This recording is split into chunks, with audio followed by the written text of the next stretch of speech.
Welcome to another edition of the Recruiting Scoop. I'm Jared Johnson. I'm joined by the Mighty Joe Yeager. Well, Mighty Joe, there's a lot of content out there just from us alone in 24/7 Sports about Texas Tech picking up a big commitment from Micah Hudson. And, you know, I've talked about it. I've written about it.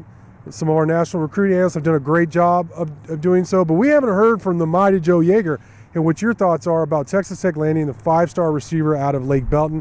I want to give a little bit more background before you dive into it. Just top 10 national recruit, one of the top receivers in the country, highest rated commit of all time, well, at least of the modern era. Probably it's at least up there with all time in Tech history, even before the modern recruiting era.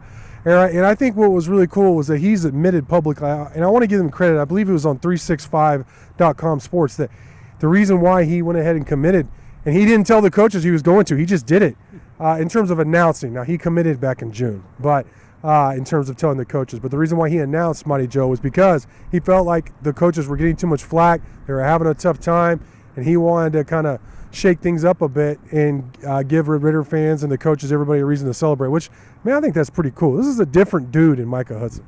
Yeah, that is very cool, man. That's somebody who put some thought into the whole situation. Yeah. You know, like I'm gonna save this great news for when it's really needed. Right. That's that's very cool.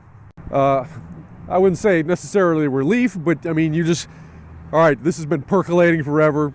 You pretty much got a very good idea, but until it happens, I mean, there's a lot of people out there that were feeling very anxious about this. Right. Now, I was always on board with you. I mean, you were confident about this, and therefore I was as well. But there were a lot of other people who wanted to see this thing get done, right, and so they could sleep a little bit better at night. And that happens now. So I'm happy for them. It's signed, sealed, and delivered. He's a Red Raider, and so from that standpoint, it's a nice thing. Now, as for, man, what you're getting from this dude. Yes. This guy is, well, the obvious thing that jumps out with him is what he can do with the ball in his hands. Yeah. He's going to be extremely dynamic, I think, in the screen game because he can just make people miss so much. Yeah. I mean, he's the ideal candidate to get that guy the ball, in those little bubbles and so forth. And if you can block it halfway decent, you may have a massive, massive play coming out of that. So he could just dramatically improve Texas Tech's screen game with what he can do with the ball in his hands. He's got excellent ball skills as well. I mean, you tend to think of him as being the shifty guy, but he looks really, really good in the air. He goes up there and he wins those balls.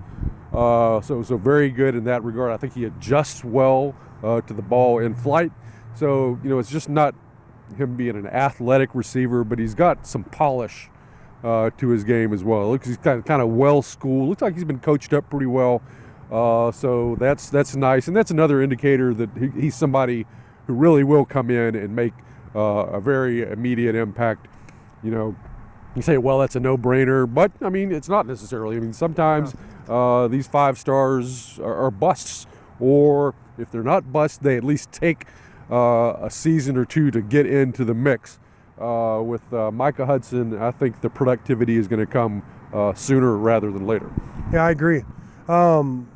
And to your point, a couple of your points, one in terms of sign, seal, and deliver, I want to make sure people know he's verbally committed. And this has kind of been my point, is that he's been, and I'm not disagreeing with you, like this is another level of commitment.